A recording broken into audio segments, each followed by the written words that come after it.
Hello everyone, welcome back to my channel. If you're new here, hi, my name is Haley and you're watching Between the Pages. I have a book review for you today, and that is City of Gods and Monsters by Kayla Edwards.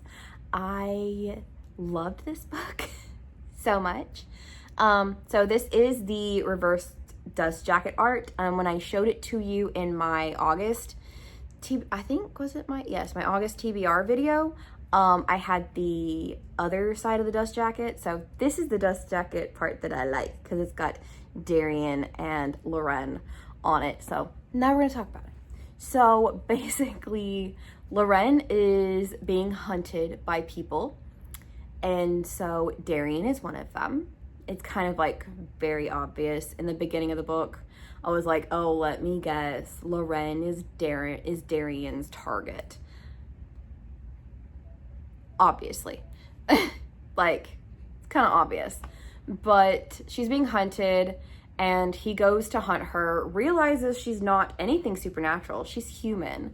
So in that, like, in his mind, that makes her innocent, and he doesn't hand over innocent people. He doesn't kill innocents, women, children, things like that. She's not anything supernatural, and she's never done anything wrong in her entire life. So he's like, why are people hunting you?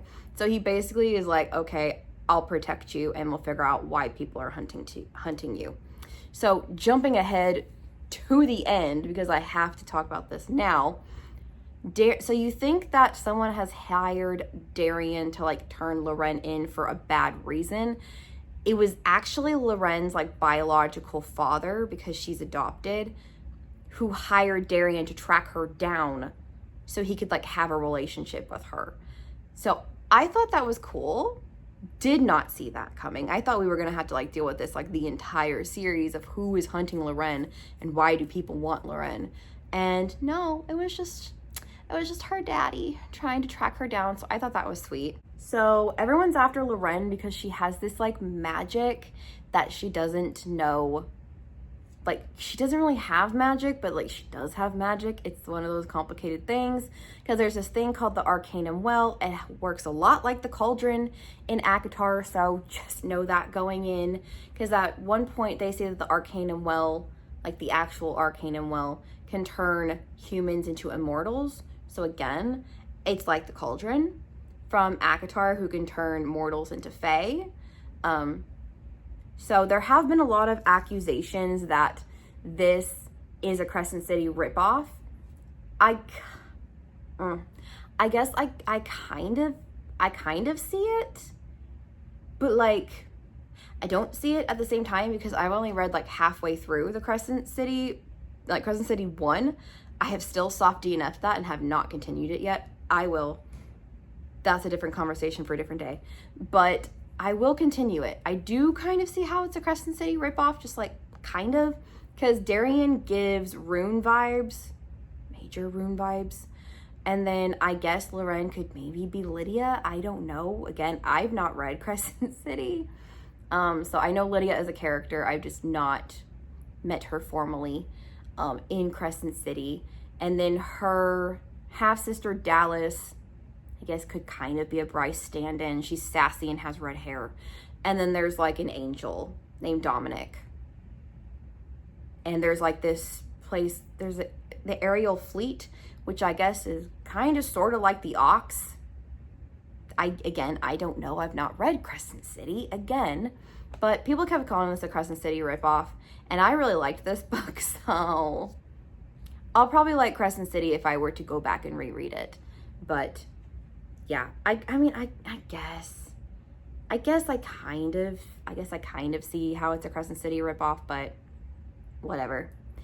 And so I think I mentioned this. I don't know if I mentioned this. No, I probably didn't. Google's a liar, because I Googled like when the spice was, just because I was curious, not because I absolutely have to have that in my book. I don't. This is an extreme slow burn, as I mentioned. So at the point that I think I was like roughly 200, 300 pages in, they'd only hugged. And like, they don't kiss until like halfway through. And then they don't even like consummate the relationship until the last 20 pages. Chef's kiss. The buildup the tension, the yearning, the chemistry. Oh my God. So good. So good.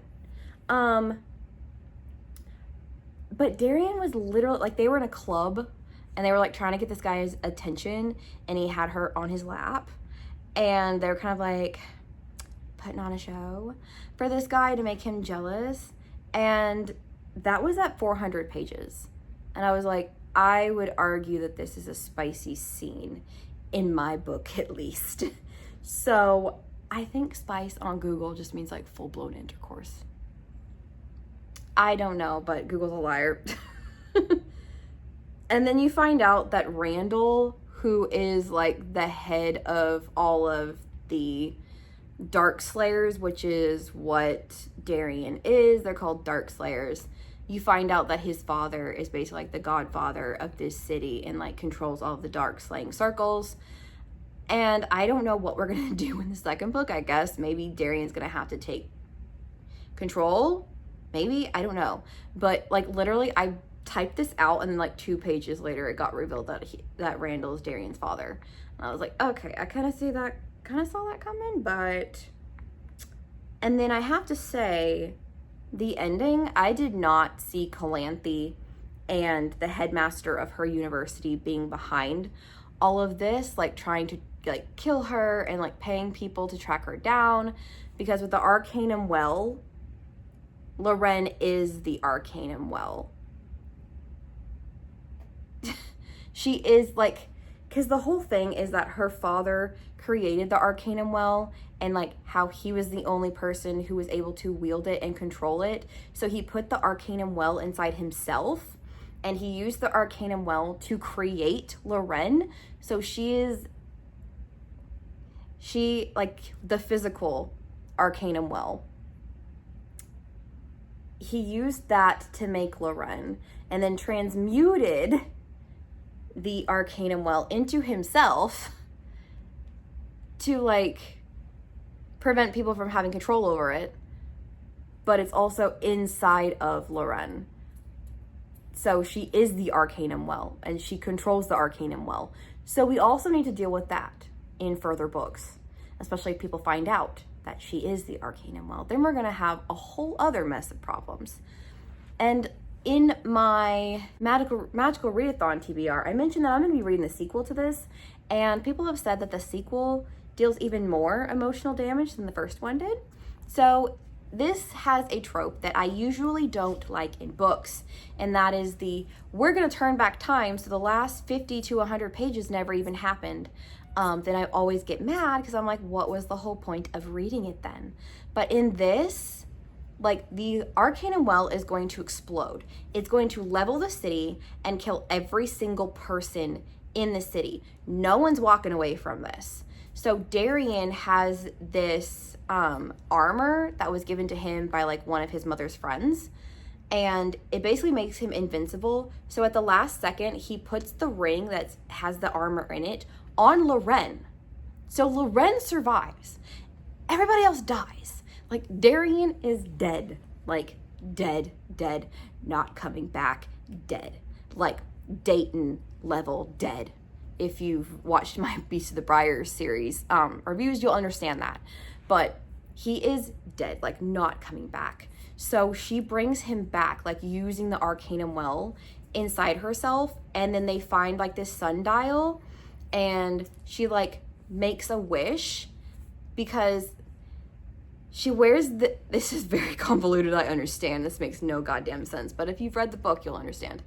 She has this pendant that is basically a conduit for her magic, and it says, "Hold me close when the hour is dire and wish upon the lyre."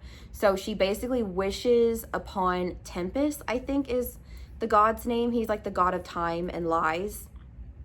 And she wishes for him to undo the last half hour or last hour or whatever, brings everybody back so they can stop the Arcanum Well, or like the Arcanum Well replica technically, from exploding and killing everybody in the entire city. And so I didn't mind that, because I was like, yeah, you need to bring Darian back, because I know there's like 4 books in this series, and I think there's gonna be 6, I think. There's 3 that are currently published, and then the 4th one, or at least the deluxe edition of the 4th one, comes out in February. So yeah, I was like, I know that Darian doesn't die, so like, how are we bringing everybody back? So like, everyone was dead, like completely dead. And oh my Lord. So I immersion read if you're new here, which means I read the book physically and I listen to the audiobook while reading. It helps with my ADHD and helps me focus on the story and everything. And also, it's a really cool experience, honestly, I have to say. But oh my God, the audiobook narrator is like almost full on sobbing, like Feyre level, like Feyre from the dramatized audios. Yeah, it's like almost full on sobbing and like screaming Darian's name. And oh my God, I may have almost cried. Almost cried because I was like feeling her sorrow and I was sad too. And I was like, oh my God, everyone's dead. How are we going to bring them back? So yeah, I love this book. I am so stoked for the sequel, which I will be reading next month for Magical Readathon. So yeah, that was my review of City of Gods and Monsters by Kayla Edwards, and I will see you guys later.